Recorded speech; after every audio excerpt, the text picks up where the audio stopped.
오늘 말씀의 제목은 그의 영광을 보니 라는 제목으로 우리가 3시간에 걸쳐서 영광이란 무엇인지 함께 생각해보고 도전받는 시간 되기를 간절히 소망해 봅니다. 한방눈이 내리는 날이었습니다. 추운 겨울날 남편을 따라서 예배를 드리고 집으로 돌아가는 아내가 어떻게 하나님께서 인간으로 오실 수 있지? 나는 아무리 믿으려고 해도 믿을 수가 없어 라고 남편에게 이야기를 했습니다. 그 아내의 이야기를 들은 남편이 이제 사명감을 가지고 설명을 하기 시작합니다. A가 B야, B가 C야, 그럼 A가 C지. 뭐 이런 식으로 이제 설명을 열심히 했겠죠. 소용이 있었을까요? 없었을까요? 날도 추운데 그 설명이 들어옵니까? 별 소용이 없었어요. 그러다가 이제 집 앞에 이르게 되었습니다. 한 장면을 목격하게 됩니다. 눈이 너무 많이 쌓여서 먹이를 얻지 못한 참새들이 다 그 눈 위에 이렇게 앉아 있는 거예요. 그리고 비실비실 앉아 있는 모습을 목격하게 됩니다. 남편이 그 장면을 목격을 하자마자 대문을 열고 집 창고로 들어가서 먹이를 가지고 나와서 새들에게 막 이제 뿌려줍니다. 어떤 일이 벌어졌을까요? 새들이 놀래가지고 푸드득 하면서 막 날아가기 시작합니다. 그렇게 날아가는 새들을 바라보면서 남편이 실망한 투로 이렇게 이야기를 합니다. 내가 너희들을 잡으려고 하는 게 아닌데 너희들이 이거 먹지 않으면 굶어서 얼어 죽을 텐데. 새들이 이 남편의 말을 절대 들을 리가 없죠. 그러니까 남편이 다시 날아가는 새들을 바라보면서 이 내 마음과 뜻을 너희에게 어떻게 전할 수 있겠니? 내가 새가 되지 않는 한 내 마음과 뜻을 너희들이 알아줄 리가 없지라고 푸념 섞인 이야기로 혼자 이야기를 합니다. 그 순간 옆에서 그 장면을 바라보고 있던 아내가 문득 이제 한 가지 생각이 떠오르게 됩니다. 하나님도 우리 인간들에게 끊임없이 사랑을 베푸셨을 텐데 우리 인간들은 그 사랑을 깨닫지 못하고 하나님의 품을 떠난 것은 아닌지 그런 생각이 문득 스쳐 지나가게 되는 거예요. 바로 이것이 하나님께서 인간의 모습으로 이 땅에 오신 이유가 될 수도 있겠구나 라고 생각을 했다고 합니다. 여러분, 우리가 하나님의 사랑을요 온전히 이해할 수 있을까요? 없을까요? 이해할 수 없습니다. 이해하려고도 하지 마세요. 되는 문제가 아닙니다. 그렇기 때문에 하나님께서 어떤 행동을 취하시냐면 직접 우리에게 오신 거예요. 그리고 자신의 사랑을 우리 가운데 직접 증명해 보이신 게 성육신, 하나님께서 인간의 육신을 입고 이 땅에 오신 진정한 성탄의 의미가 된다라는 것입니다. 오늘 우리가 읽은 말씀 1장 14절이죠. 이 말씀은요 기독교 신앙에 있어서 굉장히 깊은 신비를 담고 있는 말씀이 됩니다. 그래서 오늘 이 구절을 통해서 우리는 영광이라는 단어에 좀 집중을 하게 해보겠습니다. 하나님의 영광이 무엇인지, 그리고 그 영광의 영광이라는 것이 우리 삶에 어떤 의미가 있는지 함께 생각하면서 묵상해보고자 합니다. 우리들이 보통 영광이라는 단어를 생각할 때 어떤 영광을 생각하게 되냐면 높아짐, 성공, 또 많은 것을 가지는 소유, 또 명예로운 자리, 이런 것들을 영광이라고 생각합니다. 철저하게 세상적인 관점으로 이해를 하게 된다는 거예요. 그런데 이것도 하나의 영광의 측면이지만 성경에서 하나님께서 우리에게 보여주시는 영광은 이와는 전혀 다른 모습으로 우리들에게 다가오게 됩니다. 그 영광이 무엇인지 오늘부터 좀 살펴보겠습니다. 하나님께서 우리에게 보여주신 첫 번째 영광의 모습은 뭐냐면 낮아짐의 영광입니다. 그래서 우리가 한번 따라해 보겠습니다. 낮아짐의 영광. 우리가 하나님의 영광을 본다라고 했을 때 단순히 뭔가 눈으로 반짝반짝 빛나는 것, 뒤에 오로라가 있네요, 빛이 있네요, 이런 것들을 보는 게 영광이 아닙니다. 착각하시면 안 돼요. 누구 뒤에서 후광이 비치네, 절대 후광 비치는 사람 없어요. 그런 신비한 빛을 보는 게 영광이 아닙니다. 하나님의 영광은요 그런 빛을 보는 게 아니라 성품과 행동 속에 나타나는 본질적인 계시입니다. 그래서 그 하나님의 영광이라는 것은 세상과 반대로 낮아짐의 행동, 낮아짐의 성품을 통해서 그 행동으로 사람들에게 나타난 게 뭐예요? 그게 하나님의 영광이다라는 거예요. 빛이 오로라가 비치고 그럴듯한 그게 아니다라는 거예요. 요한복음 1장 1절 말씀에 보면 말씀을 하나님이라고 이야기해요. 예수님이 하나님이십니다라고 요한복음 1장 1절에서 그렇게 시작을 합니다. 그런데 조금 얼마 지나지 않아서 14절에 내려와서 뭐라고 얘기를 하냐면 말씀이 육신이 되었다라고 이야기를 합니다. 이 말의 뜻은 뭐냐면 영원하신 하나님께서 자신을 유한한 존재로 이렇게 만드셨다라는 거예요. 영원하신 하나님께서 유한한 인간의 몸을 입으셨다라는 거예요. 더 직설적으로 말씀드리면 영원하신 하나님께서, 거룩하신 하나님께서 고깃덩어리가 되었다. 그게 뭐예요? 말씀이 육신이 되었다라는 본래 뜻입니다. 그러니까 영적인 실체가 영원하신 분이 유한한 육신으로 오셨다는 거, 이것 자체는요, 그 낮아지는 폭이 엄청나다라는 거예요. 엄청난 낮아짐이 우리 가운데 실제적으로 일어났다라는 거예요. 그래서 14절 말씀을 저희가 다시 보시면 말씀이 육신이 되어 우리 가운데 거하심에 우리가 그의 영광을 보니, 여기 보면 말씀이 육신이 되어 우리 가운데 거하심에 뭐예요? 여기까지 뜻을 다시 한번 해석하면 뭐가 되는 거예요? 하나님이 고깃덩어리가 되었다라는 거예요. 그러니까 이렇게 낮아진 모습 속에서 그 다음에 뭐라고 나와요? 우리가 그의 그 낮아진 모습 속에서 우리가 뭐를 발견하게 된다고 나와요? 영광을 본다라는 거예요. 다시 종합해서 설명을 드리면 뭐 해야 돼요? 이 낮아짐이 뭐라는 거예요? 영광이라는 거예요. 낮아짐이 영광이다라는 겁니다. 우리가 근데 보통 조금 전에 생각했던 것처럼 보통 우리 어떻게 접근하냐면 높아져야 돼요. 막 성공을 해야 돼요. 많이 가져야 돼요. 그때 마이크를 딱 대면 뭐라고요? 모든 영광을 하나님께 올려드립니다. 영광이 맞습니다. 이것만 영광이 아니다라는 거예요, 여러분들. 여기에만 국한시키면 안 된다라는 거예요. 하나님의 영광은 어떨 때 더 큰 힘과 능력으로 나오는 줄 아세요? 정반대의 자리에 있을 때 더 크고 더 큰 에너지가 나온다라는 거예요. 그래서 예수님께서 성탄을 통해서 우리에게 알려준 진짜 위대한 영광이 뭐냐? 라는 그 질문에 대해서 간단하게 접근이 됩니다. 하늘 부자에 계시던 분이요, 왕들이 누리던 궁전, 안락하고 따뜻한 궁전에서 태어나신 게 아니다라는 거예요. 오히려 어떤 식으로 오신다라는 거예요? 가축들이 머무는 마국간, 그것도 구유에서 태어나신, 이것이 뭐라는 거예요? 진정한 하나님께서 우리에게 나타내시는 영광이 된다라는 거예요. 다시 정리하면 뭐가 되는 거예요? 낮아짐의 극치가 가장 위대한 영광이 된다라는 것입니다. 그래서 인류 역사상 우리가 가장 위대한 사건으로 보는 게 뭐예요? 창세기 1장 1절입니다. 태초에 그러면 모든 사람들이 우와 그래요, 그죠? 하나님께서 천지를 창조하시니라. 이게 가장 위대한 사건으로 생각을 합니다. 맞습니다. 그런데요, 이에 뒤질세라 더 큰 영광이라는 것, 더 큰 기적이 뭔 줄 아세요? 성탄입니다. 하나님께서 인간의 몸을 입고 오신 이 사건이 그의 절대 비기지 버금가는 엄청난 기적과 같은 일이다라는 거예요. 그래서 우리가 기적 중의 기적을 무에서 유를 창조한 창조의 사건으로 이렇게 생각을 하지만서도 사실은요, 창조의 사건보다 더 엄청난 기적이 있다고 한다면 뭘까요? 성육신의 사건이다라는 거예요. 창조주가 피조물이 된 거예요. 이것 같은 기적은 없다라는 것입니다. 창조주가 피조물이 되었다는 것은 아예 혁명적인 발상이 된다라는 거예요. 어떻게 창조주가 자신이 만든 작품의 일부가 될 수 있냐라는 거예요. 엄청난 사랑의 증명이 되고 또 증거가 되는 사건이다라는 것입니다. 어떤 작가가요, 평생을 거쳐서 사람들에게 잊혀지지 않을 만한 그런 작품을 만드는 게 쉬워요, 어려워요? 어렵습니다.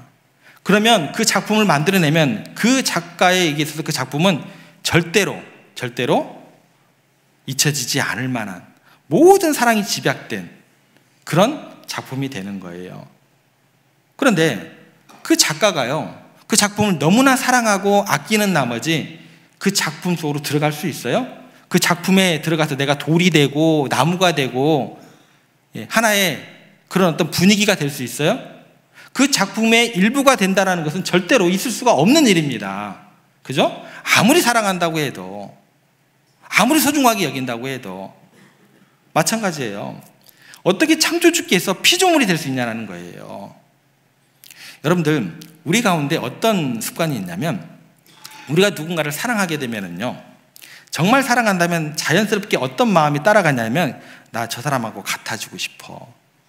연인들이 하는 취미를 같이 하고 싶어져요. 서로의 취향을 닮아가고 싶어져요. 부모님들은 자녀들에 대한 그 사랑을 어떻게 표현하냐면, 어떻게 해서든지 내 자녀가 생각하는 것 이해하고 싶어지고, 그렇게 되어지는 게 우리들의 모습입니다. 친구들끼리는 어떨까요? 서로의 말투, 습관 막 따라하고 싶어져요. 그런 게 우리들의 모습입니다. 흔하게 나타나는 모습이에요. 그런데요, 이 모든 것들은요, 어느 정도까지예요. 그 이상을 뛰어넘지를 못해요. 사랑에도 분명한 한계가 있다라는 거예요.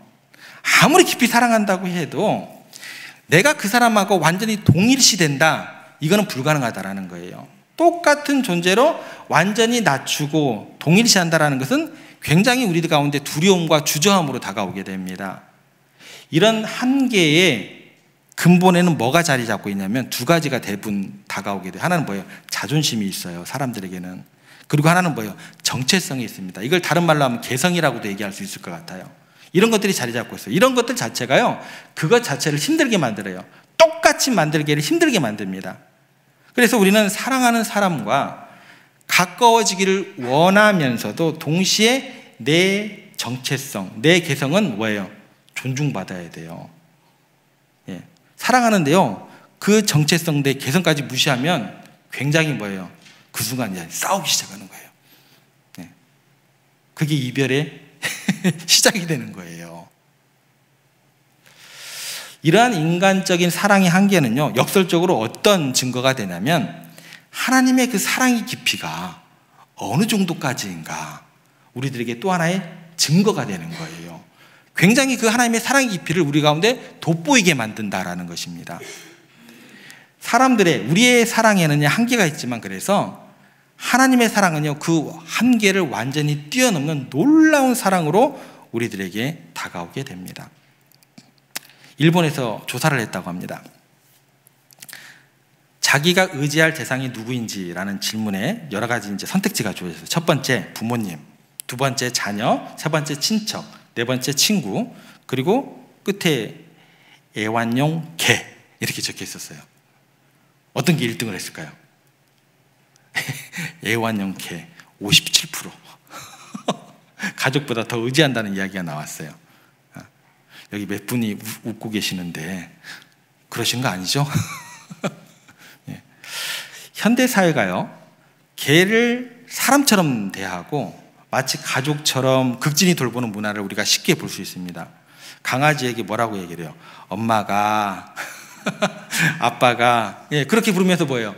가족의 일원으로 우리가 여기게 된다는 것입니다. 그런데 그 호칭이나 그 배려 자체는 뭐예요? 내가 개의 마음을 이해를 하고 개를 정말 사랑하고 극진히 대하고 아무리 개를 아낀다고 해도 그 표현 자체가 행동으로 나타날 때 개 집에 들어가서 살거나 개가 먹는 음식을 같이 먹는 사람은 세상에 이런 일이 나오겠죠?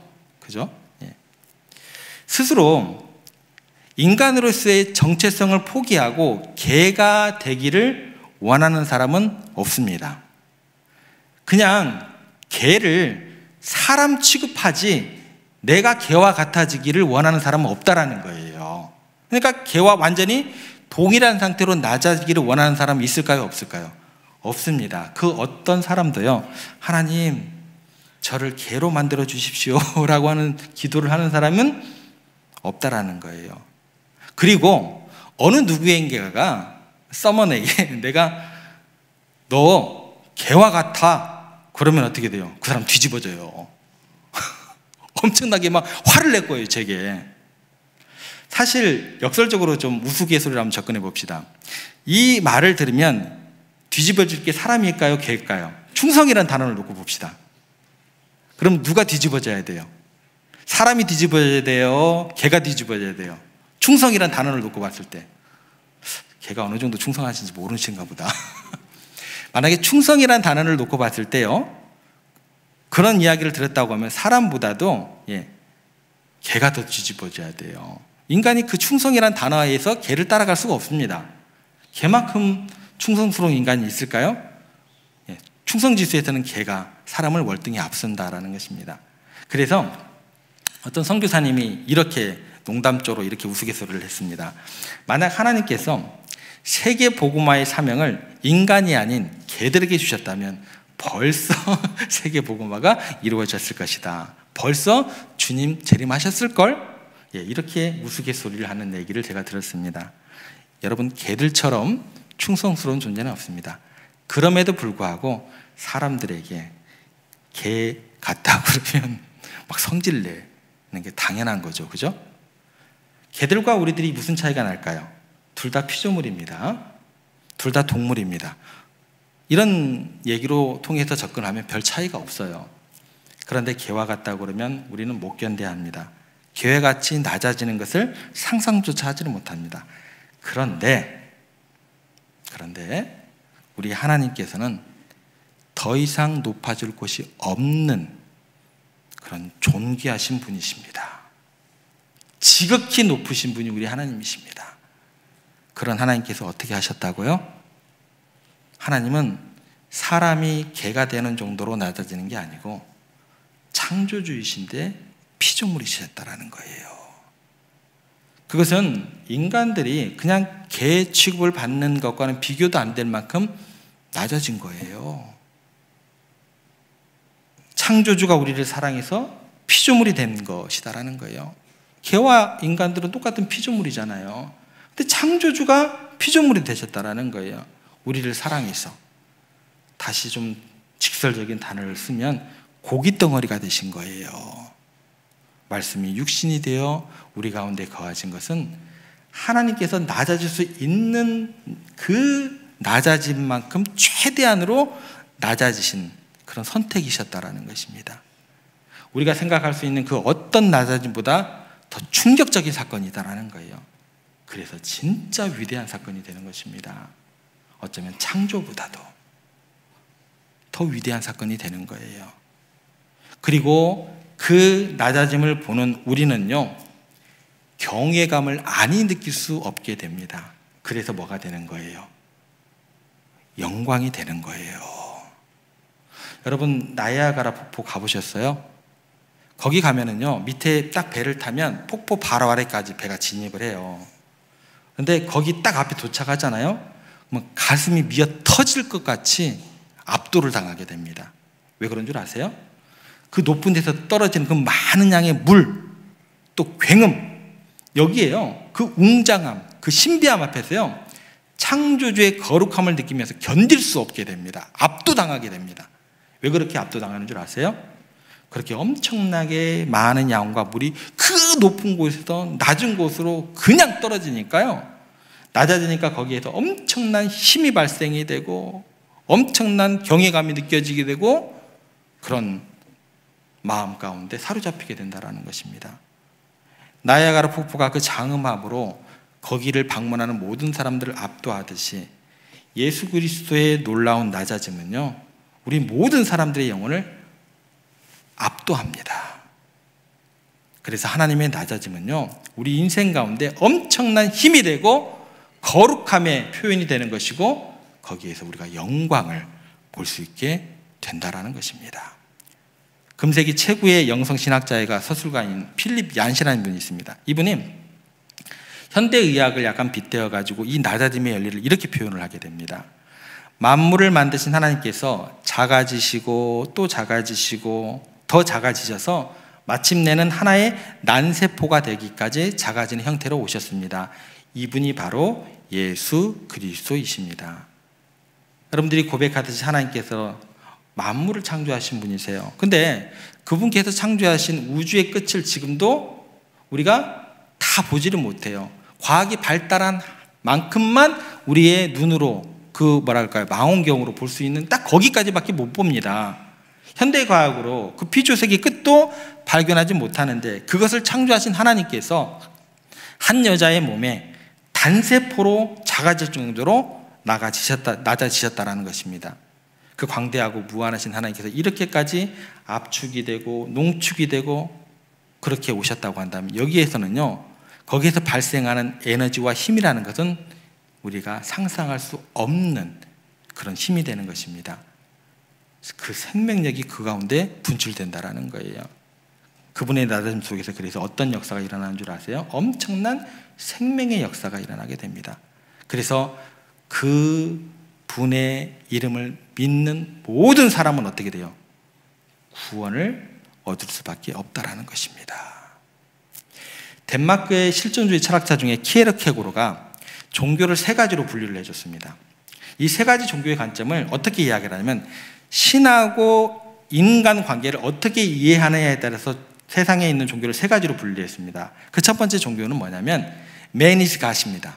그러니까 인간이 신이다라는 거예요. 이렇게 바라보는 관점이에요. 이게 어느 종교에 해당하냐면 불교, 힌두교, 보통 동양 종교에서 이런 관점을 발견할 수 있습니다. 이게 뭐냐면 인간 스스로 수용하고 해탈함으로써 내가 신의 경지에 도달할 수 있다는 거예요. 다시 말해서 뭐예요? 내가 부처가 될 수 있다는 거예요. 궁극적으로 신성을 이룰 수 있다는 거예요. 이게 인간의 해탈이 가능한 종교가 매니스 갓입니다. 두 번째 종교가 뭐냐면 God is God입니다. 신은 신이다라는 거예요. 이 관점입니다. 이건 어디에 해당하냐면 유대교, 이슬람교 이 범주에 속합니다. 그러니까 이 종교들은요 신들을 아예 절대적인 존재로 이해를 하면서 신은 불가침입니다. 그러니까 인간은 그저 신 앞에서 뭐예요? 그냥 노예예요. 그냥 소모품이에요. 작은 존재에 불과할 뿐이에요. 신 앞에서 인간은 뭐예요? 아무것도 아닌 존재예요. 그냥 버려질 존재들입니다. 그러니까 신은 완전히 초월적인 존재고 인간과는 완전히 분리되어 있고 인간은 신의 뜻에 그냥 무조건 노예처럼 복종만 하면 됩니다. 이게 뭐예요? God is God입니다. 신은 신이다요. 마지막 관점은 뭐냐면 신은 인간이다라는 관점이에요. 그러니까 하나님께서 육신을 입고 이 땅에 오셨다는 것, 이건 뭘까요? 우리가 믿는 기독교입니다. 이것은 다른 어떤 종교에서도 상상할 수 없는 굉장히 독특한 메시지입니다. 하나님께서 스스로 낮아지시고 인간의 몸을 입고 오셨다는 사실은요, 그래서 기독교 신앙의 핵심이 되고 하나님의 사랑과 은혜가 가장 깊게 드러나는 지점이 되는 것입니다. 그래서 이 낮아짐 속에 뭐가 있는 거예요? 신앙의 모든 이야기가 있는 거예요. 이 낮아짐 속에는 사랑이 있는 거예요. 이 낮아짐 속에는 뭐가 있는 거예요? 거룩함이 있는 것입니다. 하나님의 임재가 있는 것입니다. 그래서 우리는 그분의 영광을 성육신을 통해서 보게 된다는 거예요. 그런데 우리는 그동안 사탄에게 속아왔어요. 높아지는 것, 칭송받는 것, 그렇게 성공하는 것만이 진정한 의미의 영광이라고 생각을 했다라는 것입니다. 높아지는 것이 영광이라고 생각하시면서 우리가 더 많이 가지려고 하죠. 세상 사람들하고 뭐가 다르는 건데요? 높아지는 것이 영광이라고 사탄에 속고 있으면서 더 높은 자리에 올라가려고 해요. 세상하고 뭐가 다른데요? 사탄의 거짓말에 속고 있다라는 거예요. 이것을 우리도 속고 목사도 속아가지고 그렇게 메시지를 전해요. 이게 다라고 얘기를 해요. 하나님의 말씀을 증거하지 못하고 사탄에 속고 그 말씀을 전하고 있다는 것입니다. 그래서 여러분들 생각해 보세요. 사탄이 처음에 아담과 하와를 유혹할 때 뭐라고 얘기를 해요? 너 하나님처럼 될 수 있어. 예. 높아지는 것. 그 얘기를 합니다. 높아지려는 갈망이라는 것은 사탄의 본성을 닮아가는 것이고 오히려 진정한 영광에서 우리를 멀어지게 하는 그런 지름길이 된다라는 거예요. 반대로 예수님께서는 우리에게 진정한 영광이 높아지려고 하는 것에 있는 것이 아니라 낮아짐 속에 있는 것을 직접 보여주셨다는 것입니다. 그래서 하나님께서는 인간이 되셨고 심지어 십자가의 자리까지 낮아지셨다라는 거예요. 이것이야말로 하나님의 사랑과 영광이 가장 온전하게 드러나는 방식이 되었습니다. 그분의 영광은 뭐예요? 그러면 낮아짐이 될 것이고 희생이 될 것이고 온전한 사랑이 될 것입니다. 제가 목회를 하면서 교회를 섬기다 보면 머리가 희끗희끗하신 분들이, 장로님들이, 권사님들이, 집사님들이 저를 보고 부끄러워서 막 어쩔 줄 몰라 하세요. 저 앞에만 오면 막 떨리시나 봐요. 막 자기 몸을 막 낮추세요. 그러면서 저를 부르면서 목사님. 네. 제가 막 몸둘 바를 모르겠어요. 저보다 훨씬 더 인생의 경륜들도 많으시고 너무나 훌륭하신 분들이세요. 그런데 그렇게 스스로 낮추는 모습을 보면서 그분들이 보여주신 낮아짐이 저에게는 단순한 예의로만 느껴지지 않습니다. 그분들이 하나님을 믿기 때문에 하나님을 믿고 따르는 신앙의 표현이에요. 행동이에요. 낮아짐 속에 하나님의 영광을 나타내는 모습이 되더라는 것이에요.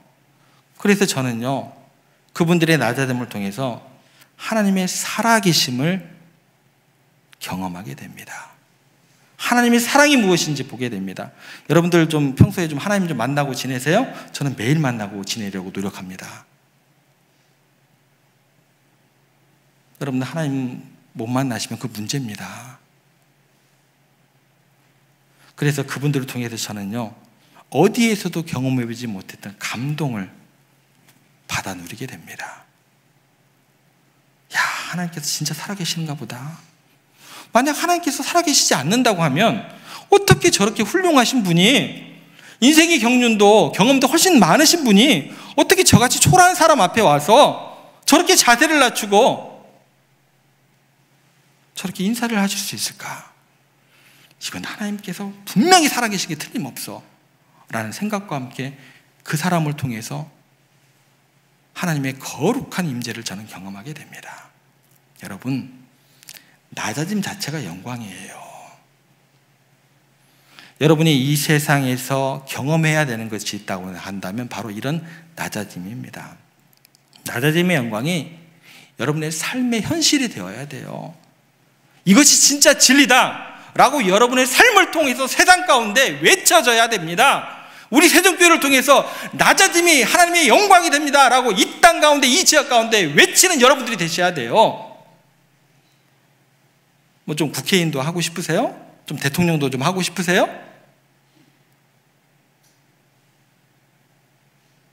진짜 진리가 무엇인지, 진짜 영광이 무엇인지 여러분들을 통해서 하나님께서 세상 가운데 증거하기를 원하신다라는 거예요. 세상에 정말 위대한 인물들 떠올려 보세요. 그들의 낮아지는 삶을 통해서 사람들의 존중을 받게 됩니다. 많은 지식을 가졌음에도 불구하고 스스로 낮아지는 그 길을 선택을 하고 살아갔기 때문에 그들의 삶은요, 그 후손 대대로 뭐예요? 빛나게 되고 기억에 남게 되는 그 자체가, 삶 자체가 뭐예요? 기억이 되고 또 회자가 되고, 그게 뭐예요? 그게 영광이에요. 그게 영광이 되는 것입니다. 그런데 인류 역사상 가장 위대한 영향력을 미친 분이 누구실까요? 예수님이십니다. 그래서 필립 브룩스가 이 점을 강조하면서 뭐라고 얘기를 하냐면, 모든 군대와 의회, 왕들을 통틀어도 예수님만큼 인간의 삶에 깊은 영향력을 준 존재는 없다라고 얘기했어요. 여러분 동의하시죠? 동의 안 하세요? 다시 한번 질문하겠습니다. 동의하시죠? 예수님 생애가 왜 그렇게 위대한 생애가 되셨어요? 그것은 그분만큼 낮아진 존재가 없었기 때문에, 그 이유 하나입니다. 하늘 영광 버리시고 이 땅에 오셔서 인간의 가장 낮은 자리까지 내주신 그분이시기 때문에, 그리고 그 낮아짐 속에서 가장 큰 사랑과 가장 큰 구원을 이루셨기 때문에 낮아짐 속에 위대함이 있는 줄 믿으시기를 바랍니다. 스위스 종교개혁자 쯔빙게르가 신앙의 핵심을 그래서 이렇게 정리를 하게 됩니다. 신자의 낮아짐이 곧 신앙의 상승이다. 우리가 낮아질수록 하나님께서 우리를 높이실 줄 믿으시기를 바랍니다. 그래서 낮아짐은 겸손의 태도를 넘어서 하나님의 영광과 사랑을 드러내는 삶의 방식이 된다라는 것입니다. 우리가 낮아진 자리에 있을 때 하나님께서 그 낮아짐 속에서 놀라운 영광을 우리를 통해서 나타내 주실 믿으시기를 바랍니다. 그렇게 세상을 감동시키는 거예요. 어디 가서 예수 천당 불신 지옥 하면서 이상한 소리 하지 마세요. 그거는요, 나중에 성령님께서 알아서 그 사람에 대해서 이게 생명의 길이구나, 이게 진리의 길이구나, 때가 되면 알게 하세요. 감동을 주셔야 되는 거예요. 엄청난 힘과 연합이 되는 놀라운 새로운 세계를 여러분들을 통해서 만들어 갈 수밖에 없다라는 것입니다. 여러분, 말씀을 정리하겠습니다. 종종 세상의 가치를 쫓아가면서 정말 하나님의 영광이 뭔지 알지도 못하고 이상한 대로 우리가 간다라는 것입니다. 그렇게 살아가요. 등을 돌리죠. 주님은 여기 계시는데 여기를 바라봐야 우리가 주님의 영광을 바라볼 수 있는데 등을 돌려서 이쪽으로 가요. 반대 방향으로 나아갑니다. 높아짐, 성공, 추구하는 것이 진짜 영광이라고 착각을 하더라는 거예요. 그런데 실망하지 마십시오. 그렇게 우리가 등을 돌리고 찾아가는 그 자리 가운데서도 주님께서 더욱더 낮아지는 모습으로 우리에게 나타나시고 참된 사랑과 진리를 다시금 우리 가운데 보여주실 줄 믿습니다.